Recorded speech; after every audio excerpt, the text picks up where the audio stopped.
بسم اللہ الرحمن الرحیم۔ شب معراج سرکار دو عالم صلی اللہ علیہ وسلم جب فرشتوں کے جرمٹ میں عالم ملکوت کی سیر فرماتے ہوئے جنت الفردوس میں تشریف لے گئے تو ایک جگہ سرکار دو عالم صلی اللہ علیہ وآلہ وسلم نے ایک حور کو رنج و غم میں مبتلا دیکھا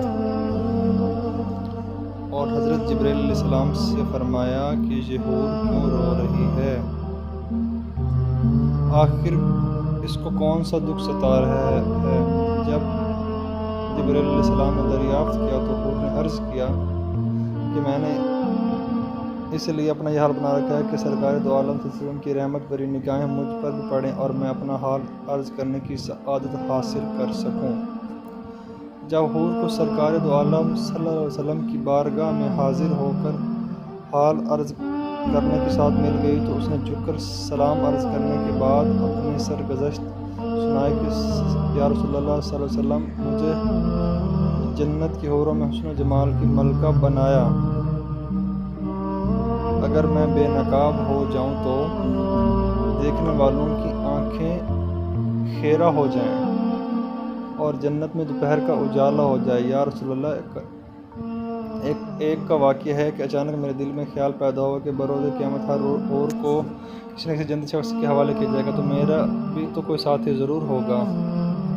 بالآخر میں نے خالق کائنات کی بارگاہ میں عرض کیا کہ تیرا بے حد احسان ہے کہ تو نے مجھے حوروں کی ملکہ بنایا۔ اب میری خواہش ہے پوری کر دے کہ جنت میں میرا ساتھی کون سی ہستی ہوگی۔ رحمتوں کا دریا جوش میں آیا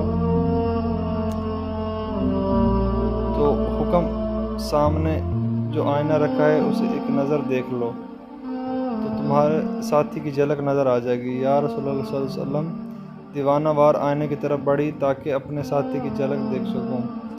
یوں ہی نگاہ اٹھائی، دل پر ایک بجلی گری اور آرزوؤں کا سارا تسلسل جل گیا۔ اس وقت آج تک بے چین ہوں، اس غم کی وجہ سے رو رہی ہوں کہ کس سیاہ فام کے ساتھ میرا جوڑا بنایا گیا اور میں کس طرح دائمی زندگی اس کی ہمراہ بسر کروں گی، جبکہ اس کی تصویر ہی میرے لیے وحشتناک ہے۔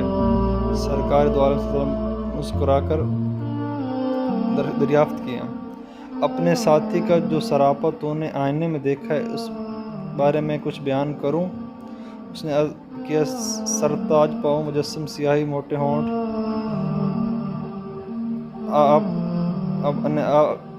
چھوٹی چھوٹی آنکھوں جیسے حور نے دریافت کے بارے میں بتانا شروع کر دیا اور حلیہ کے بارے میں بیان سماعت فرمایا تو سرکار نے سر مبارک اٹھایا اور جلال سے دیکھتے فرمایا، تو نے سراپا بیان کیا ہے وہ تو میرے پیارے بلال کا ہے۔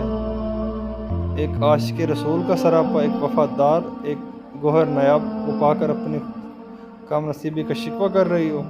کیا تجھے نہیں معلوم کہ بلال میرا عشق ہے؟ میں نے اسے اپنی پلکوں کے سائے میں پناہ دی۔ میرا بلال ایسی شان والا ہے کہ بروز قیامت اس کے پاؤں سیاہی حورین جنت کے رخسار پر دل بنا کر تقسیم کر دیے جائیں گے۔ وہ ایسا عاشق ہے کہ اس کے عشق کی وجہ سے ہر آسائش نے منہ پھیر لیا۔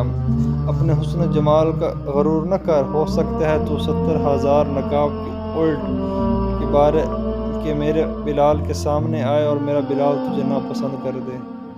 آپ صلی اللہ علیہ وسلم کا فرمان سن کر حور از طرف شوق کی وجہ سے چیخ اٹھی اور عرض گزار ہوئی، آپ میری معذرت قبول کریں، میرا غم و علم شکوہ شکایت جاتے رہے ہیں، مجھے وہی بلال ہی پسند ہے۔ میری خوش نصیبی تھی کہ سرکار دو عالم صلی اللہ علیہ وسلم